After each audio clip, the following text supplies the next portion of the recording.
Bago tayo magsimula, gusto ko munang pasalamatan kayong lahat sa patuloy ninyong suporta. Tunay pong nakakataba ng puso ang inyong walang sawang panunood at pagtangkilik sa ating munting channel. Napatingin sila sa paligid na may pagkamangha, at sinabi ng kanyang mga lingkod na unang beses pa lang nila narating ang lugar na ito. Paanong naitago nila ang ganitong lugar? Makalipas ang ilang sandali, sa pintuang bakal, sinabi ng isang matandang lalaki na may dumating na mga bisita. Isang hindi kilalang tinig ang nagsabi na maaari na silang papasukin. Pagpasok nila, nakita nila ang maraming papel na may mga larawan ng mga tao na nakapaskil sa dingding. Nagtanong si Yulk na tila gulat na gulat, ano itong lahat? Sinabi ng lalaki na isa lang itong libangan niya. Pagkatapos ay binati niya ang batang Ginoo. Napansin ng pangunahing tauhan, MC, na wala pa siyang sinasabi, ngunit agad na siya nitong nakilala. Ayon sa hindi kilalang lalaki, natutunan mo na ang ganitong bagay sa pamamagitan ng karanasan. Tinanong ng MC kung ano ang nangyari sa kanya. Sinabi ng lalaki na hindi na siya makalakad ng mag-isa. Humingi siya ng paumanhin ngunit ito lang ang paraan niya para bumati. Sabi ng MC, wala iyon. Tinanong niya kung siya ba mismo ang gumawa ng upuan. Sabi ng lalaki, tinatawag daw iyon na wheelchair. Wala naman daw sa kanyang kakayahan ang dapat purihin. Napansin ni Chuno, na nag-iba ang ekspresyon, na ang lihim na silid ay nasa ilalim ng tinatawag na aklatan, at isang lalaking tumatawag sa sarili bilang matandang guro, ngunit tila higit pa roon. Paanong hindi ito kamangha-mangha? Pagkatapos sabihin ng MC na kahanga-hanga siyang artista, napansin niya ang isang guhit at naisip sa pagkabigla na ito ay isang talaan, tila ito ay listahan ng mga natatanging mandirigma ng NERM. May mga hindi pangkaraniwang koneksyon, ang alyansang MERM, ang mga puwersa ng emperador. Nahuli nila ang bawat natatanging mandirigmang nakarating sa pinakamataas na antas. Ngunit, paanong nangyari ito? Sino siya? Hindi siya makapaniwala. May impormasyon tungkol sa misteryosong mungheng si Sora, sa 7 alagad ni Wuwang, at sa Cloud Dragon of Emptiness. Maging ang ama niya, may tala rin. Tinanong ng estranghero, may nakilala ka ba? Naroon daw ang mga tao mula sa alyansang MERM sa bahaging iyon. Nagkatitigan sila matapos sabihing may tonong babala ng MC na ang mga ito ay lihim na usapin sa ilalim ng kontrol ng aklatan. Sino ka ba talaga? Anya, libangan lang daw niya ang mangolekta at magkalat ng mga tsismis. Sabi ni Jonzo, hindi ito isang bagay na kayang dalhin ng isang normal na tao. Kapag nabunyag ito, tiyak na magkakagulo at madadanak ang dugo. Sabi ng estranghero, kaya nga raw siya nagtatago rito. Sinabi ng MC na hindi ito garantiya na walang makakaalam ng lugar na ito. Kung magagamit ang impormasyon sa masama, sasabihin rin ba niya ito? Sa gigil na tono, sinabi ng MC na hindi niya dapat gawin ito para lang sa pansariling kasiyahan. Sinabi rin niyang nag-aalala ang batang pinuno para sa kapatagang sentral. Magiging isang mahusay na pinuno ito. Napasigaw si Yulek sa galit, nasaroon ka na ba ng bait? Gusto mo na bang mamatay dito mismo? Ano ang iniisip mong karapatan mong sabihin yan? Napatawa ang estranghero at tinanong kung paanong matatakot ang isang tao sa kamatayan kung nasa ganyang kalagayan siya. Sa anumang kaso, kung mamatay man siya, wala na ring makakalabas. Biglang nagsara ang pinto, at napasigaw sa gulat ang lingkod, ano ang ibig sabihin nito? Anong nangyayari? Napansin ng MC na mukhang gusto nitong patayin siya para hindi na siya makalabas. Tinanong niya kung paanong magagawa niya iyon. Ang tanging pag-asa niya ay sana makinig ito sa kanyang payo. Sabi ni Juno, pwede naman siyang umulit lang, lumabas, tapos bumalik na may dalang mas maraming mandirigma. Pero sagot ng estranghero, wala na siya sa oras na iyon. Napansin ng MC na mataas ang tiwala nito sa sarili. Sabi niya, iyon daw ang bumubuhay sa kanya. Sagot ng MC, pawang. Salita lang iyan. Teka, bakit mo ako pinatawag? Tanong ng MC, pwede ka namang magpadala ng mensahe sa papel. Sagot ng estranghero, dumating siya ng personal. Bakit ba gustong makuha ng batang pinuno ang kulto ng Guanji? Naisip ng MC na mahirap siyang lokohin. Kung hindi, isang mahinang kasinungalingan ay hindi rin makakatulong. Sabi ni Chuno, gusto raw niyang tumira ang mga mandirigma sa maliit na palasyo. Tinanong ng estranghero, iyon ba ang dahilan kung bakit siya nanatili sa Munchchan Restaurant? Hindi raw niya matagpuan ang mga taong may kakayahan. Sinabi ng pangunahing tauhan, MC, na mayroon silang mga komportableng tirahan. Hindi nila ito kailangan. Umaasa siyang makakalap ng mga taong hindi kabilang sa anumang samahan o organisasyon. Tumingin ng matalim sa kanya ang estranghero at habang naghalungkat ng tala, nagtanong, ibig mo bang palawakin ang impluensya mo sa loob ng kulto? Sagot ng MC, gusto lang niyang mapuno ang mga bakanting silid sa kanyang palasyo. Ngumisi ang estranghero at tinanong, hindi mo ba alam kung anong panahon na ngayon? O minamaliit mo ba sila? Napangiti ang MC at sinabing hanggat siya'y nahihirapan, ayos lang. Kahit siya'y umalis o manatili sa palasyo, wala siyang dahilan para wala siyang gawin. Binalaan siya ng estranghero na ang landas na tinatahak niya ay maaaring humantong sa kanyang kamatayan. Tinanong ni Shinzo, seryoso ba siya sa bagay na ito? Sumunod, tinanong, talaga bang iba ang pananaw niya? Sandaling nagkatinginan sila sa katahimikan, at pagkatapos ay tinanong ng MC kung ano ang pangalan niya. Ipinakilala ng lalaki ang sarili bilang Tungjig, na labis na ikinagulat ng pangunahing tauhan. Naisip ng MC sa takot, habang nakangiwi, seryoso ba siya? Muling bumalik sa kanyang alaala ang isang tagpo sa nakaraan kung saan tinanong siya ng batang sitong kung bakit hindi na lang niya tinalikuran ang martial arts at sumama sa kanya sa Gupjam Training School. Pupunta raw siya roon. Ang MC, na nasa anyuno ni Jag, ay nagsabing huwag siyang magsalita ng kalokohan. Mas mabuti pang ibigay na lang niya ang Black Dragon Aquaculture Plan sa kanya. Marami siyang ginagawa. Dapat niya nang tapusin ang mga gawain dito at pumunta sa Chongjin.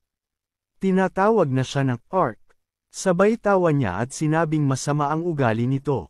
Ipinapaalala niya na kung maari ay umiwas sa pagpatay. Sabi ng MC, tigilan na niya ang pagbibigay ng kondisyon. At bakit walang bintana rito? Sabi nitong, ang pagtatanong ng mga bagay na hindi kailangan ay maaaring maging sanhi ng iyong kamatayan. Naisip ng MC na ang lalaking ito ay mula sa lihim na alyansang Jageltan, isang taong walang kapantay sa talino. Tinagurian siyang reinkarnasyon ng unang ninuno, at minsan ring kinilala bilang unang iskolar ng gitnang mundo, dahil sa kanyang mga publikasyon, lalo na ang white paper ng lihim na alyansang MERM. Siya ang nakatatandang lubos na nag-alaga sa MC noong una siyang sumali sa MERM Alliance sa Pungyang Day. Matagal na silang magkaibigan. Masaya nilang pinag-aralan ang martial arts noon. Sa kasalukuyan, napansin ni Chanzo ang peklat sa braso nitong at naisip, mukha talaga itong peklat ng nakatatanda ko. Naisip ng MC na may takot, ito ba talaga ang kanyang peklat? Bakit narito ang aking senior sa aklatan ng kultong demonyo, at higit pa, sa isang lihim na silid?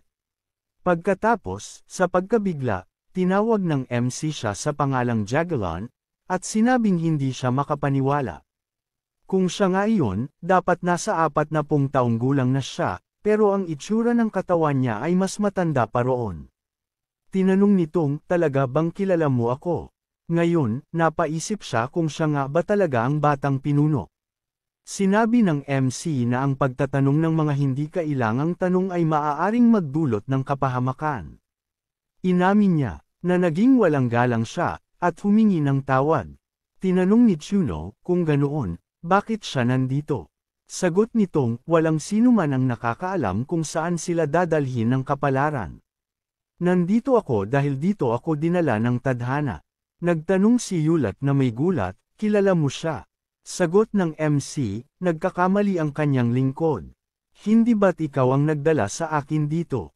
Sagot ni Yulek, oo, totoo yun. pero ngayon ko lang siya nakita. Kung siya nga si Jag Elton, hindi ba't isa siyang paksayon? Sagot ng MC, imposible iyon. Iniisip niyang siya lang ang pwedeng magkaroon ng ganoong apelyido. Anong paksayon ang sinasabi mo? Tigilan mo ang pagbibiro. Sabi ni Yultek, kung isa nga iyong paksayon, matagal na silang nabunyag. Tinanong nitong, bakit pumunta rito ang batang pinuno? Napatingin sa kanya ang MC na may pagtataka. Sabi niya, kung hindi ko alam, hindi ako pupunta rito. Ngayon, nagsimula na raw siyang bantayan ng 7 panig na palasyo, konseho ng matatanda, at pangunahing palasyo ng Kalto. Maging ang palasyo ng kayamanang Makamundo ay dineklara niya ng digmaan. Habang tumatagal ang pananatili niya rito, lalo lang nadaragdagan ang mga hindi inaasahang pagbabago. Naisip ni Chonzo na matagal na nga itong nakaupo dito mag-isa. Sigurado siyang ito ang nakatatanda niya mula sa alyansang MERM. Ngumiti ang MC at sinabi, ako ang nagbabantay sa kanila, hindi sila sa akin. Napangiti siya at ipinakita ang isang nakatagong estant ng mga impormasyon. Tungkol sa mga mandirigma, napansin ng pangunahing tauhan, MC, na may listahan ng mga miyembro ng kultong Guangyong. Sabi nitong, sa simula raw ay 2 salita lang ang nakasulat tungkol sa batang pinuno. Alam ba niya kung ano ang mga iyon? Sabi ng MC, hindi niya alam. Sinabi nitong na nakasulat doon na ang batang pinuno ay isang siraulo. Galit na galit si Yulek at sinabing babalian niya ng lahat ng buto ang taong iyon dahil sa kawalang galang. Anong lakas ng loob niyang magbiro ng ganyan sa harap ng batang pinuno? Hiniling ni Chuno sa lingkod na kunan siya ng tubig. Nagtaka ito, ngayon pa talaga siya hihingi. Sabi ng MC, tuyo ang lalamunan ko, kaya kumuha ka ng isang timba ng tubig. Pagkatapos sabihin ng MC na magpapatuloy na siya, sinabi nitong na pagkatapos ng kanyang pagbisita, kailangan niyang isulat muli ang talaan. Akala niya'y alam na niya ang lahat. Pero ngayon ay alam niyang hindi siya maaaring manatili rito habang buhay. Tinanong siya ng MC kung bakit niya iyon naisip. Sagot nitong, sinabi daw sa kanya na ang batang pinuno ay bobo at walang talento, pero mas matalino pa pala ito kaysa sa karamihan. Dati man siyang basura, ngayon ay isang tunay na Ginoo na ang nasa kanyang harapan. Hindi ba't malinaw na iyon? Kung iniisip niya kung bakit niya binanggit ang pagtataksil sa 7 panig na palasyo, ito ay para sa sariling proteksyon. Tungkol naman sa palasyo ng kayamanang Makamundo, ang dahilan ay hindi kapangyarihan, kundi yaman. At kung hindi agad nakita ng mga ito ang batang pinuno, magiging delikado ang sitwasyon. Kaya ang pinakamalamang na dahilan ng kanyang pagdating ay para kunin ang posisyong ito. Itinutok niya ang tungkod sa larawan ng pinuno ng Kalto. Tanong nitong na may ngisi, ano ang masasabi niya tungkol doon? Tahimik siyang tiningnan ni Chuno. Tinanong niya, hindi ba't iyan ang dahilan kung bakit siya narito? Ngumiti ang MC at sinabing, kung ganoon nga, ano naman? Kapag siya ang naging pinuno, susunugan niya ang lugar na ito. Sabi nitong, kung magiging pinuno siya ng Kalto, hindi niya ito magagawa nang wala ang tulong ng mga lingkod, ng konseho ng matatanda, o ng matatandang pinuno. Sagot ng MC, hindi niya kailangang alalahanin iyon. Sabi nitong, kung mataas lang ang ranggo mo, pangarap lang ang pwede mong gawin. Madali itong sirain ng kahit maliit na dahilan. Nakapag-krus ng braso ang MC at tinanong, kung tatanggapin ko ang tulong mo, magiging pinuno ba talaga ako? Sagot nitong, gusto niya ng 50%.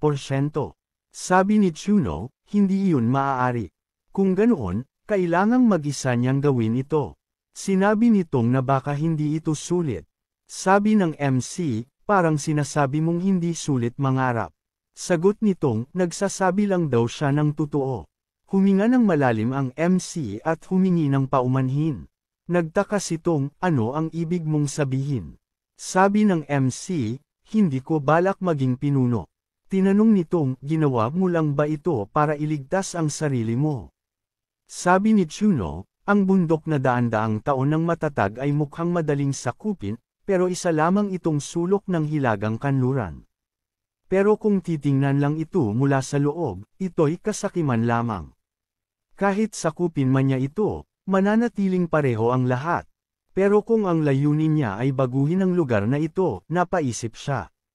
Ibig sabihin, gusto niyang baguhin ang kultong demonyo, at hindi maging bagong pinuno.